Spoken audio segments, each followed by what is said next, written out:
पर अंतरिक्ष से रखी जा रही है नजर। पीएम के दौरे से पहले सैटेलाइट से निगरानी। दोस्तों, अयोध्या में राम मंदिर का शिलान्यास 5 अगस्त को होने वाला है। इस शिलान्यास कार्यक्रम में कोरोना की वजह से ज्यादा लोग शामिल नहीं हो पाएंगे, लेकिन इस कार्यक्रम में सबसे खास मेहमान हैं पीएम मोदी।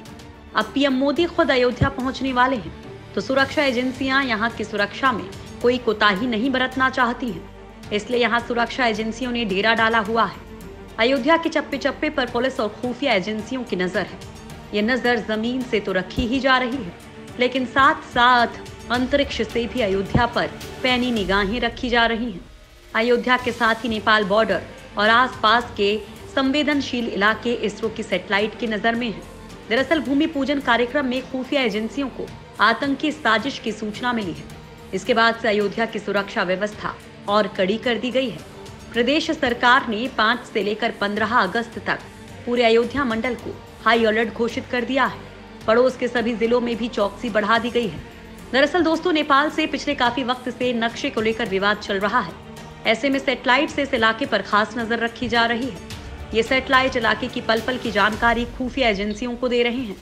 5 अगस्त को पीएम मोदी के आने की खबर के बाद से ही केंद्रीय सुरक्षा एजेंसियों की प्रदेश में गतिविधियां बढ़ गई हैं। पाकिस्तानी आतंकी संगठन लश्कर-ए-तैयबा और जैश-ए-मोहम्मद के आतंकियों के श्री राम मंदिर भूमि पूजन से पहले अयोध्या में हमले के इनपुट मिलने के बाद से खुफिया और सुरक्षा एजेंसियों ने अपनी पैनी नजर यहां पर सख्ती से गड़ा दी है। 300 से अधिक नंबर खुफिया एजेंसियों के रडार पर हैं। कई स्तर पर मॉनिटरिंग के साथ सैटेलाइट के जरिए भी यूपी में नजर रखी जा रही है। सेना की इंटेलिजेंस विंग की भी सक्रियता बढ़ गई है। इसरो के खास सैटेलाइट रख रहे हैं अयोध्या पर नजर।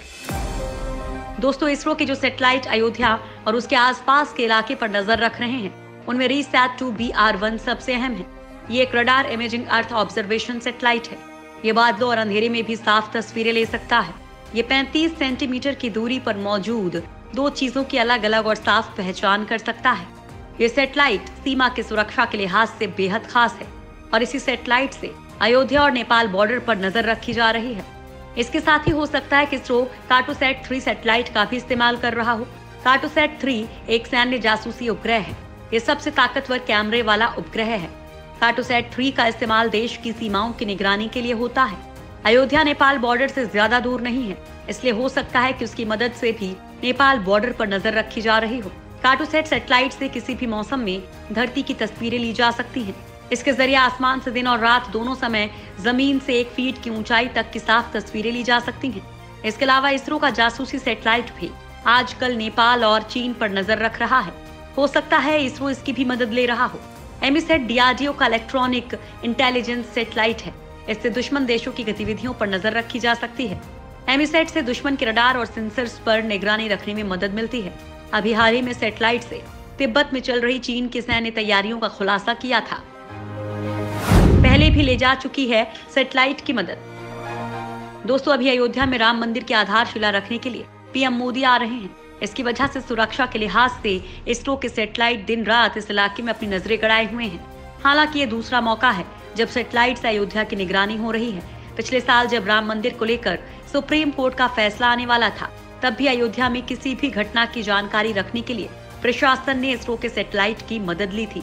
तब भी इसरो के सैटेलाइट कई दिनों तक अयोध्या पर आसमान से नजर रखे हुए थे। वैसे तो इसरो के सैटेलाइट कई मौके पर काम आए हैं।